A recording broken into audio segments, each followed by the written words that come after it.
Ito yung gagamitin nating punlaan, oh. Sa tatlong coco peat, isang coco dust. Sa tatlong tabong coco peat, isang tabong coco dust. Ayan, nilalagay ko na siya sa tray. Ayan.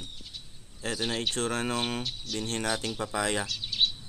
So binalot ko siya dito sa tela nung Sunday ng umaga. Ayan, Sunday ng umaga. Ngayon ganyan ang itsura niya. Thursday. So Sunday, Monday, Tuesday, Wednesday, Thursday. 4 na araw siyang nakabalot dyan sa tela. Ayan o, dami na niyang putok. Ayan, bali pang 4 na tray na natin to. Ayan yung mga buto. Ayan, so nilipat na natin yung mga pinunla natin dito sa ginawa nating greenhouse. May ilang araw lang lulusot na to.